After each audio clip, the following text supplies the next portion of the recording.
Loves to meet her family, expecting basic loves to meet her family, expecting basic kindness. But the second that person steps through the front door, they're quietly placed into the role of nobody, simply because they seem like a normal officer. Before we dive into today's story, let us know where you're tuning in from. It's always amazing to see where our stories travel. Don't forget to subscribe so you won't miss the next twist in this journey. Now I'd like you to hear what she's been carrying in her heart. What if a relationship that's been steady for years gets exposed by one simple dinner when your fiancé's parents don't judge character, they judge worth? That was the quiet question sitting in the back of my mind as I turned off the mountain road into the Hale family driveway. My name is Vesper Rowland. For 3 years, I've told the woman I love that I work in the Navy. Logistics. Operations support. I go to base early. I come home late. Sometimes I travel. All of that is true. What I have never said out loud to Tatum is the phrase, Rear Admiral. Not once. It wasn't a game. It wasn't manipulation. I wasn't trying to impress her later with some dramatic reveal. I was protecting something fragile, the version of me that gets to walk into a room without rank walking in first. In the Navy, your title arrives before you do. Conversations stiffen. Jokes die mid-air. People either overperform or shrink. Even when they try to stay normal, you can see it in their eyes, the recalculation. I've lived most of my adult life being reacted to not known. With Tatum, I wanted something different.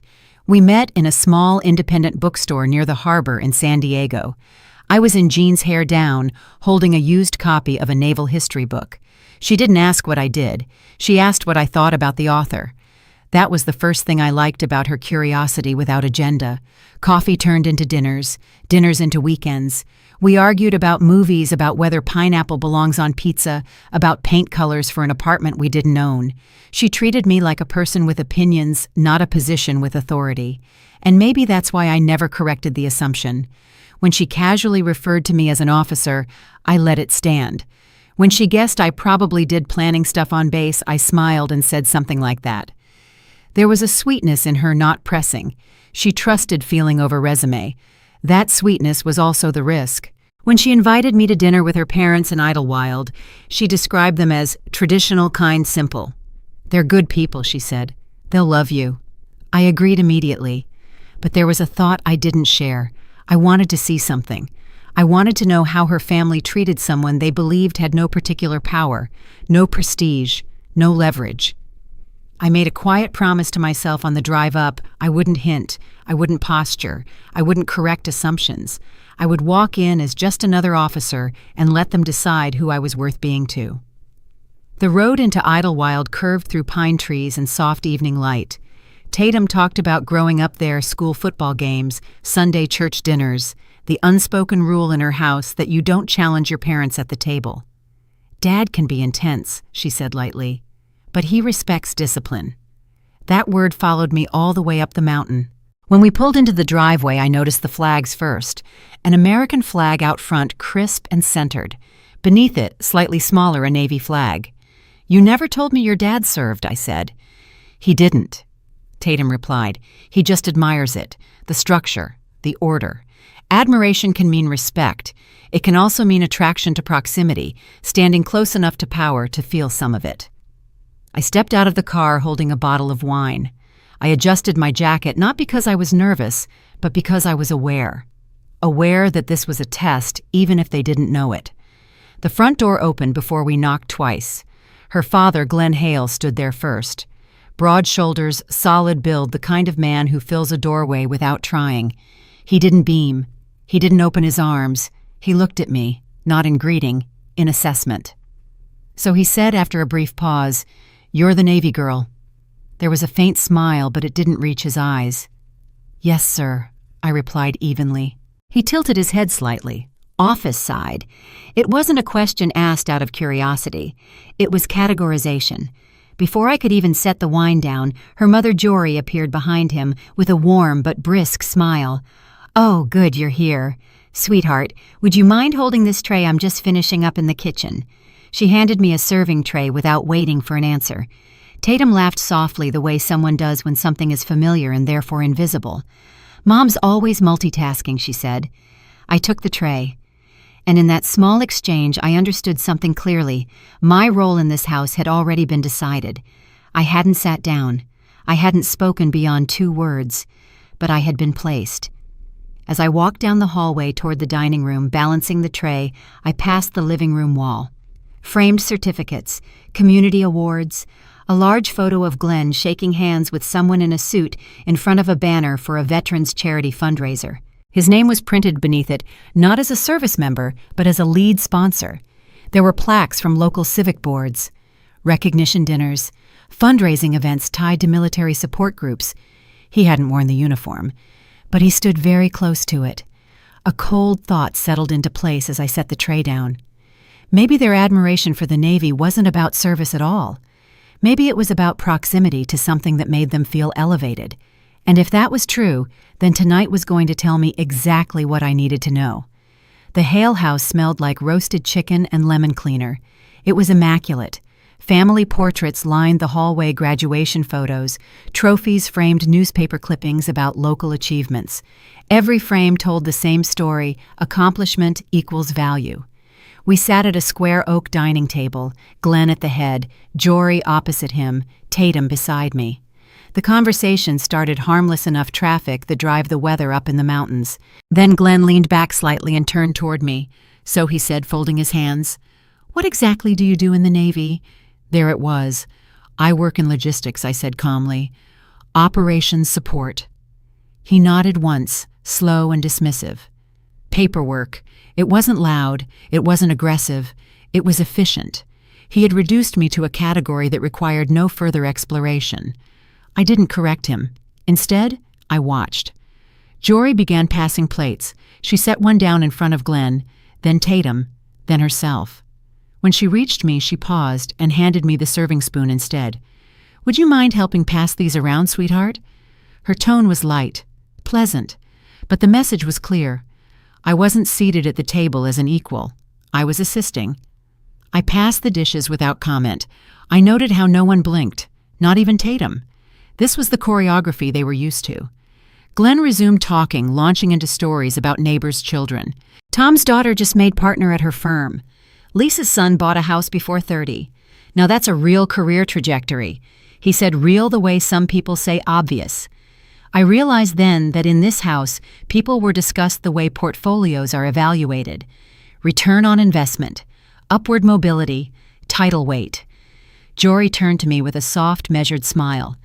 "And after the wedding, do you plan to keep working or slow down a bit? A family needs stability." I thought of the thousands of sailors whose schedules, deployments, and supply chains ran through my office every week, of the calls that came at midnight because something critical had stalled. "I enjoy my work," I said simply. She nodded as if I'd answered a question about a hobby. Beside me, Tatum's knee brushed mine under the table, a small gesture. But she didn't speak up. She didn't reframe the narrative. In her house, you didn't challenge your parents during dinner. That silence wasn't betrayal. It was conditioning. At one point, while describing something about my day, Tatum said lightly, "She's an officer, probably like a lieutenant or something, right?" She meant it casually, harmlessly, but Glenn seized it. "Lieutenant makes sense," he said. "That's respectable. Good starting point." Starting point. I felt something tighten inside me, not anger but clarity. Tatum wasn't lying about me. She simply didn't know. And because she didn't know, she had constructed a version of me that fit neatly into her world. Then Glenn shifted. He leaned forward, resting his forearms on the table. "So, with logistics," he said, tone shifting slightly, "how do you handle Pacific supply routing when one of the carriers gets delayed? Must be a nightmare coordinating that many units." It sounded like interest. It wasn't. It was a test. I answered without hesitation. I described contingency chains, regional hubs, layered routing protocols, how we reallocate based on mission priority. I kept my language precise but not inflated. Glenn's fork paused mid-air. He didn't interrupt. When I finished, there was a small silence, not awkward, evaluative. "That's a lot of responsibility," he said slowly, "for paperwork." There it was again, the attempt to reconcile what he was hearing with the box he'd already put me in. I saw it then, the flicker of doubt in his eyes. A person who does paperwork doesn't speak in operational layers. A person who sits quietly passing dishes doesn't casually reference multi-unit coordination without notes. The atmosphere shifted a degree, just enough to notice. The dinner remained polite. Laughter still surfaced in places. Jory refilled glasses. Tatum tried to steer conversation back to safe ground, but something had cracked. Glenn wasn't looking at me as a helper anymore. He was looking at me like a question mark, and I felt the weight of a decision forming in my chest. If he asked again, if he pressed for the real position, I would have to choose. Keep observing as nobody, or say the word that would change the temperature of the entire room. I watched him watching me, and I knew the next question wasn't going to be casual. Glenn didn't wait long. It was halfway through dinner, the plates mostly cleared, when his posture shifted. He leaned back, studied me for a beat, then leaned forward again like a man about to close a deal. "So what's your real position in the Navy?" he asked.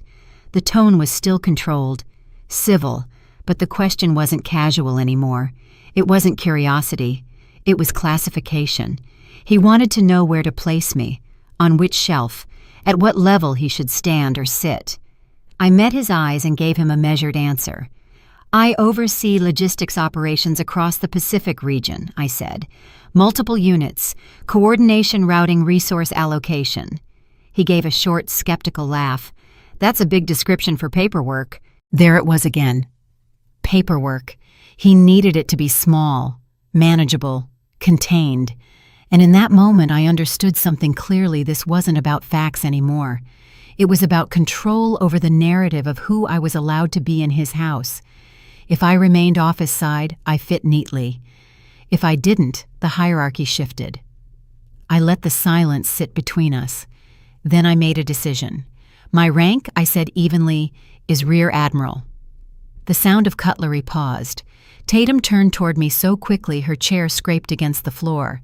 Her mother blinked twice too fast. Glenn smiled in a way that wasn't amusement. It was disbelief. "Very funny," he said. I didn't smile back. I reached into my bag and took out my military ID. I didn't slide it dramatically across the table. I didn't tap it. I placed it down gently the way I've placed it on security desks and checkpoints hundreds of times. Glenn picked it up. He read it once, then again. Then he pulled out his phone. No one spoke while he searched. The refrigerator hummed. The kitchen clock ticked. Somewhere outside, a car passed slowly on the road. He found what he was looking for. And then he stood up. Not abruptly, not explosively, slowly, as if his legs needed a moment to catch up with what his mind had just processed. 10 seconds in a room like that feels like 10 minutes. No one coughed. No one reached for water. The air itself seemed to hesitate. Tatum reached for my hand under the table. "You're serious," she whispered. "Yes," I said. Her fingers tightened around mine, not in pride, but in confusion. "I didn't know," she said. "Not like that." "You never asked," I replied. I didn't say it to wound her. I said it because it was true. Glenn finally sat back down, clearing his throat. "Well," he muttered quietly, "I'll be." And just like that, the temperature of the room changed. Jory stood up immediately. "Let me get the good napkins," she said almost too quickly. "I didn't realize." She disappeared into the kitchen and returned with cloth napkins, replacing the paper ones in front of me. She swapped my water glass for a heavier one from the cabinet. Glenn stepped around the table when I rose to refill my drink. "Please," he said, gesturing for me to sit. "Allow me." "Ma'am." He called me ma'am before the night was over. The same man who had reduced my work to paperwork 15 minutes earlier now spoke as if I outranked him in his own dining room. I didn't feel vindicated. I felt cold, because nothing about me had changed, only the information they had. And the speed of that shift proved something I couldn't unsee. Their respect had a trigger. Tatum was still staring at me like she was recalibrating. "You've been in for how long?" she asked softly. 22 years, I said. "And you're in charge of how many people? Several thousand." Her mouth parted slightly. Not in admiration, in realization. "I didn't know," she repeated. "I know," I said. Glenn cleared his throat again. "We may have underestimated you," he said carefully. I held his gaze. "No," I answered. You treated me exactly the way you treat someone you think doesn't matter." The room went still a second time. Jory looked down at her lap. Glenn's jaw tightened. "That's not fair," he said, but without force. "It is," I replied. "And it's not personal, it's structural." He didn't respond. Dinner continued technically. Dessert was served, coffee was poured, but the ease was gone. Every question now sounded like an interview. Where had I been stationed? How did I make certain decisions? What did my daily responsibilities look like? No one asked what music I liked. No one asked how I handled stress. No one asked what I wanted in a marriage. I realized then that the dinner had answered my question, but it had created a new one. If Tatum hadn't known who I really was, then what exactly had she been loving? When we finally stood to leave, Jory hugged me tighter than before. "You're always welcome here," she said earnestly. I believed she meant it, but I also knew it wasn't the same welcome as earlier that evening. That one had been extended to a nobody. This one came with awareness and hierarchy. In the car, Tatum didn't start the engine right away. The dashboard lights glowed softly against her face. "So, who have I been dating?" she asked quietly. I looked at her. "You've been dating me." She swallowed. "I feel like there's this whole world you didn't let me into." "I didn't hide it," I said. "I just didn't lead with it. That's not the same thing." "No," I agreed. "It isn't." The road back down the mountain felt longer. I stared out the window and thought about the way Glenn had stood up, slowly, like something foundational had shifted beneath him. And I understood that the dinner had changed more than his perception of me. It had exposed a space between me and Tatum that we had never examined. From this point forward, nothing would be simple again.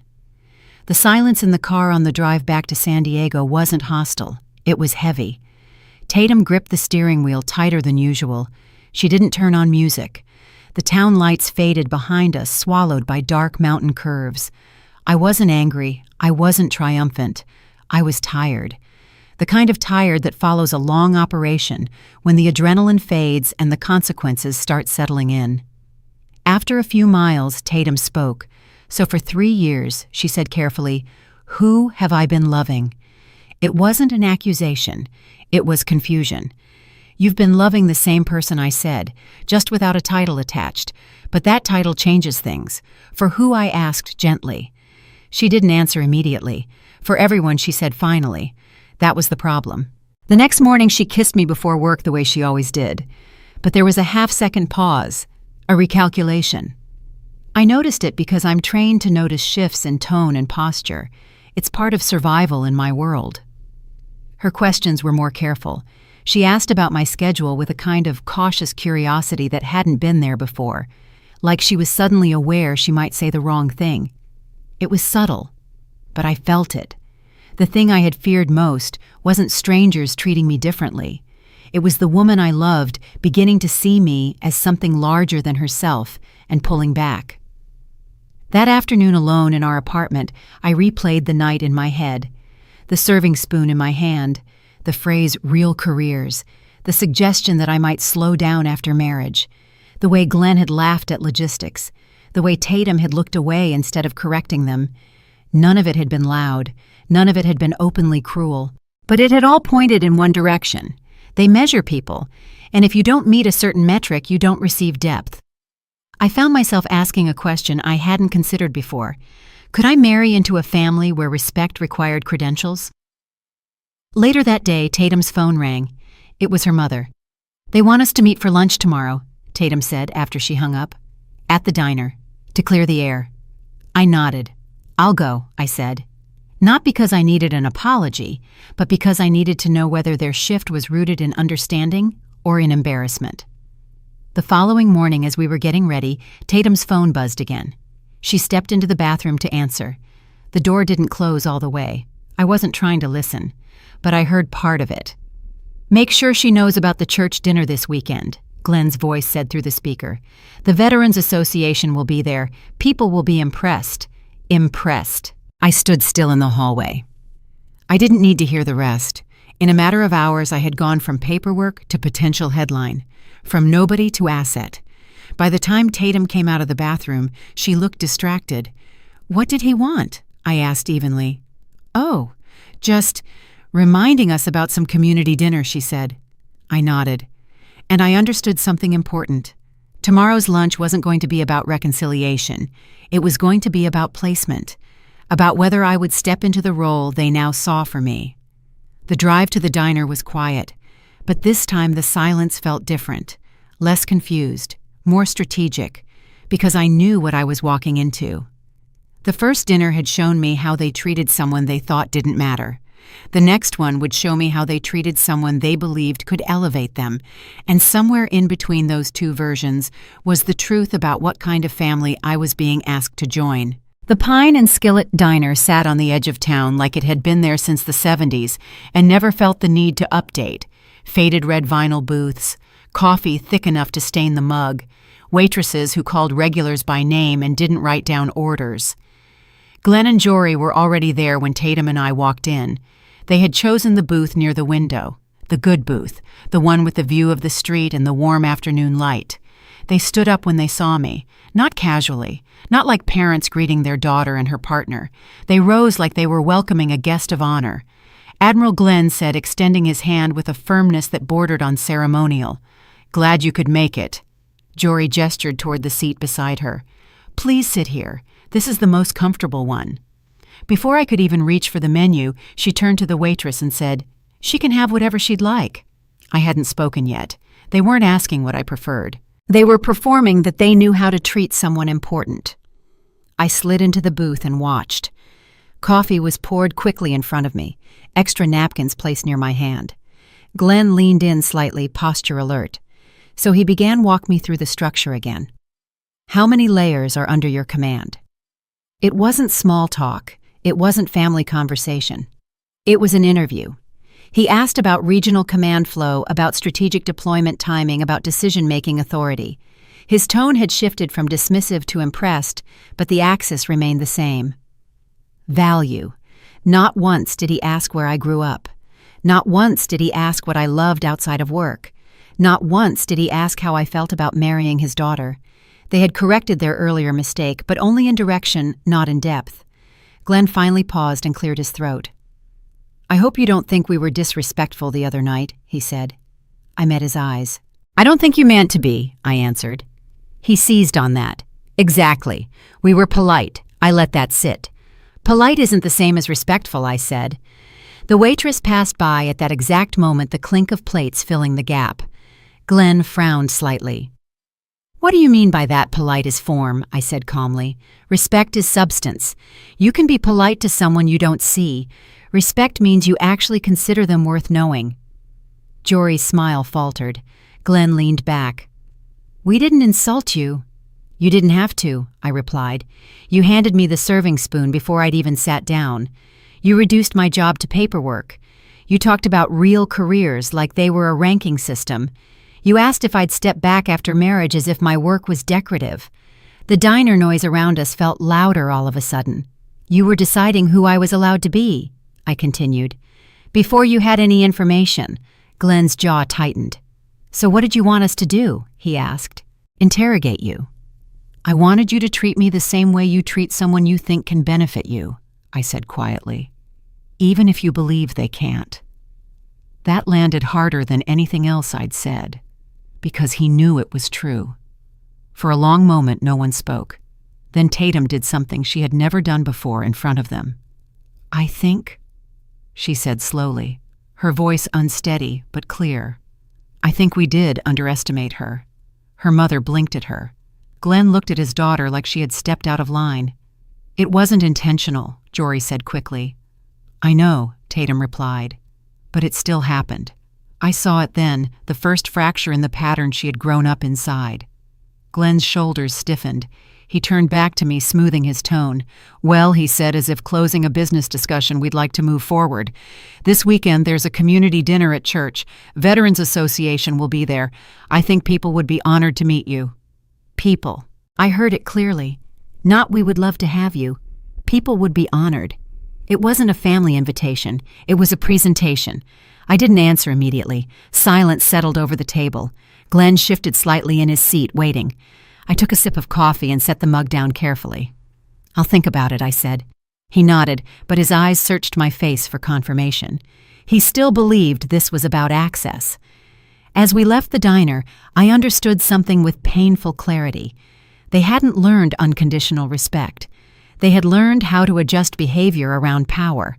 And now I had to decide whether I was willing to be displayed as proof that they valued it.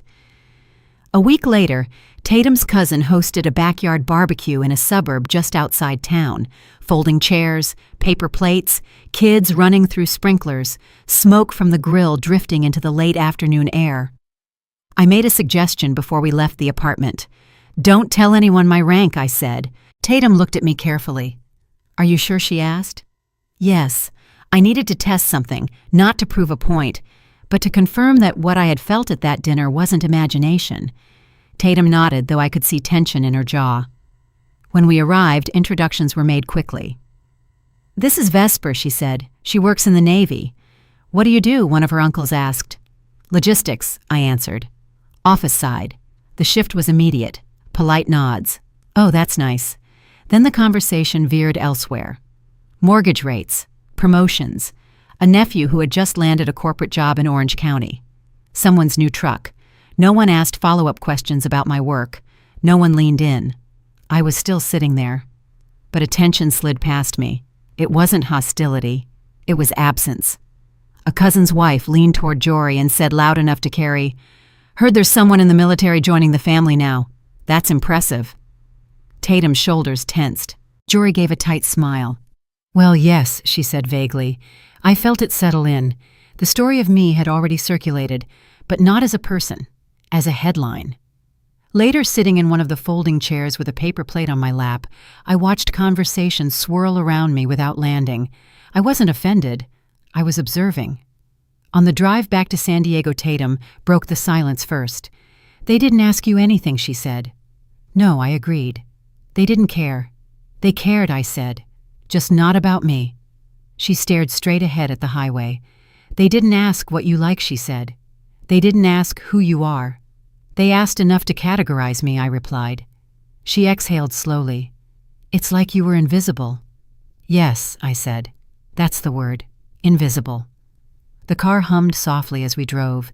After a few miles, I asked the question I had been holding. "If I really were nobody," I said evenly, "do you think your family would like me?" She hesitated. "They'd tolerate you," she said finally. I nodded. "And you?" I asked. Her hands tightened on the steering wheel. "If I worked at a grocery store," I continued, my voice steady, "would you have proposed?" She didn't answer. Not because she didn't love me, but because she had never separated love from structure. Her silence filled the car, and I realized that this wasn't about her parents anymore. It was about the system she had grown up inside, a system where value is assigned before understanding. And now she had to decide whether she wanted to stay inside it, or step out with me. The apartment felt different after that drive home from the barbecue. Nothing had been thrown, no doors slammed, no accusations hurled across the room. But the air had changed temperature the second I asked, "If I worked at a grocery store, would you have proposed?" Tatum moved around the kitchen quietly that night. She rinsed a glass that didn't need rinsing. She folded a dish towel twice. I sat at the table watching her without pressing. I didn't need a performance. I needed instinct. Love at its core doesn't require negotiation. It doesn't calculate optics. It doesn't weigh status against affection. It either stands or it doesn't. After several minutes, she leaned back against the counter and looked at me. "I need a little space," she said softly. "Just a couple of days. I need to think." There was fear in her eyes, not of me, but of what she might have to confront. I nodded. Okay. I didn't argue. I didn't ask her to stay. If she couldn't untangle what she'd inherited from her family, no amount of reassurance from me would fix it. She packed an overnight bag, then another small one. She left before midnight. The door closed gently behind her. And for the first time in a long time, I felt uncertainty more deeply than I ever had during a military crisis. In the Navy, when something collapses, there's a chain of command. Protocol, contingency plans. There's no command structure for the human heart. The next 2 days were quiet. I went to work. I attended briefings. I made decisions that affected supply routes across thousands of miles of ocean. But beneath all of that, my mind replayed every moment. The serving spoon, real careers, the diner performance, the barbecue where I disappeared. The church dinner invitation framed like a trophy display. I had believed that by keeping my rank out of our relationship, I could protect something pure. But the world doesn't cooperate with purity if people don't know how to stand without it. The real question wasn't whether Tatum was good enough. The question was whether she could stand next to me without shrinking or inflating. Late the second evening, my phone rang. Her voice sounded raw. "I talked to them," she said. "I didn't ask what was said immediately. I told them I didn't like how they treated you," she continued. That alone told me everything. She had never challenged them directly before. And I asked quietly. There was a pause. "Dad said I was overreacting," she replied. "He said I don't understand how the world works, that opportunities don't just fall into your lap." My jaw tightened. He said, she went on, voice breaking slightly, "If you hesitate, you're throwing away the opportunity of your life." Opportunity. Not partner. Not love. Opportunity. In his mind, I wasn't the woman his daughter loved. I was leverage. "He said you're a step up," Tatum whispered. "That marrying you changes things for our family." The words hung between us. That wasn't just disrespectful to me. It was a transaction placed over his daughter's heart. "And what did you say?" I asked. "I said I'm not marrying an opportunity," she answered. Her voice steadied as she spoke. "I'm marrying a person." The next morning there was a knock on my door. I opened it to find her standing there with 2 coffee cups in her hands. "I couldn't remember which one you prefer," she said with a small, nervous smile. "So I got both. It was such a small thing. But it was the first time in days she looked at me without hesitation. Not admiral, not asset, just Vesper. "I don't want to marry a rank," she said quietly. "I don't want to marry a headline. I want to marry you." Something inside me exhaled for the first time all week. She stepped inside. "We need to talk to them again," she said. "Not to ask permission, to set boundaries." I studied her face. "You're sure?" "Yes." There was steel in her tone now. "If we're going to build something," she continued, "it can't sit on their measurement system." I nodded, but I also knew what would happen next. When we told Glenn we were slowing down the wedding plans, he wouldn't hear reflection. He would hear loss. And men who view life as leverage don't react calmly to losing advantage. As we got into the car later that afternoon, I understood this wasn't about convincing them. It was about making it clear that we were not entering marriage as a social investment. This would be the last conversation before we either moved forward cleanly or walked away for good. The Hale living room looked exactly the same as the first night I walked through that door. The same sofa, the same framed accomplishments on the wall, the same subtle glow of pride embedded in every object. But this time I wasn't carrying wine, no gift bag, no polite offering. I walked in with 2 things only: truth and boundaries.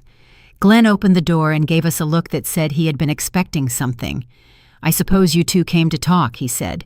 "Yes," Tatum replied before I could speak. We sat down. No one offered drinks.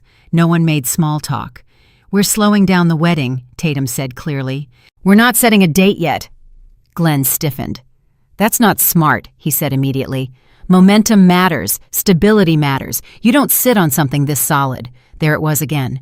"Not how are you feeling, not are you both okay, but this is a strategic mistake. You're thinking emotionally," he continued. "This kind of opportunity doesn't wait around." I leaned forward slightly. "She's not thinking emotionally," I said evenly. "She's thinking relationally." He looked at me. "So you don't want to marry my daughter?" he asked sharply. The trap was obvious. This was an attempt to drag the conversation back into ranking. Worthiness. Qualification. "That's not the issue," I replied calmly. "The issue is whether a marriage begins as a partnership or as an elevation." He frowned. "You're reading too much into this." "No," I said. "I'm reading exactly what was said." I took a slow breath. "I want to be treated with the same level of respect whether I walk in wearing jeans or a uniform." Silence. "The first night I was here," I continued, "when you thought I was just office support, I was handed a serving spoon before I was handed a conversation. My work was reduced to paperwork. My future was framed as something that should shrink to fit your expectations. Jory shifted uncomfortably. "And when you learned my rank, I said the tone changed. The napkins changed. The posture changed." I held Glenn's gaze. "That doesn't prove growth. It proves your respect is conditional." The words landed heavier than anything else that afternoon. Glenn leaned back, crossing his arms. "We were adjusting," he said. "Exactly," I replied. "To power." Tatum spoke, then her voice steady. "She's still the same person," she said. "The only thing that changed was what you thought she could do for us." Jory opened her mouth as if to soften the tension. "We've always wanted what's best for you," she said to Tatum. "I know," Tatum answered gently, "but what's best isn't the same as what looks impressive." Glenn's expression tightened. For a long moment, he didn't say anything. Then finally, after what felt like a full minute of quiet, he nodded once. "Fair," he said. It wasn't dramatic. It wasn't an apology wrapped in emotion, but it was acknowledgement. And that was enough for now. "If there are future invitations," I said calmly, "to display my title, I'll decline. I'm not a trophy." He didn't argue. The conversation cooled slowly after that. No one hugged, no one cried. But something had been named, and naming something changes its power. In the months that followed, we rebuilt quietly. We went back to work, back to groceries, back to ordinary Saturdays. I stopped hiding my rank out of fear, but I also stopped using it as armor. I let people reveal themselves, and I chose my distance accordingly. When we eventually set a wedding date, it was small. Outdoor ceremony, no formal military dress, no introduction of titles, just our names. At the reception, Glenn stood to give a short speech. He didn't mention my rank. He didn't mention opportunity. He said something simpler. Sometimes he admitted you have to learn to look across at the person beside you, not up at what they represent. It wasn't poetic, but it was honest. No one was humiliated in this story. No revenge. No public takedown. What was exposed wasn't a person. It was a measuring system. People don't reveal themselves when they meet someone they need. They reveal themselves when they meet someone they think can't offer them anything. My job isn't to control how others measure. My job is to watch and decide who earns a seat at my table. Sometimes the hardest lessons don't arrive in storms. They arrive at dinner tables in small pauses, in the way a chair is offered or not. Tonight's story wasn't about rank or pride or winning an argument. It was about something quieter, about whether we see the person in front of us or only what they represent. And if we're honest, we've all stood on both sides of that line at some point in our lives. What stays with us isn't who was right. It's who chose to grow. It's the moment someone decides to look across instead of up to value presence over prestige. That kind of shift doesn't make headlines, but it changes homes, it changes futures, and maybe in small ways it changes us too. If this story meant something to you, subscribe and stay with us. This is a space where we listen, where we reflect, where we try to do a little better together. And if you'd like to share your thoughts, you're welcome to leave a few lines below.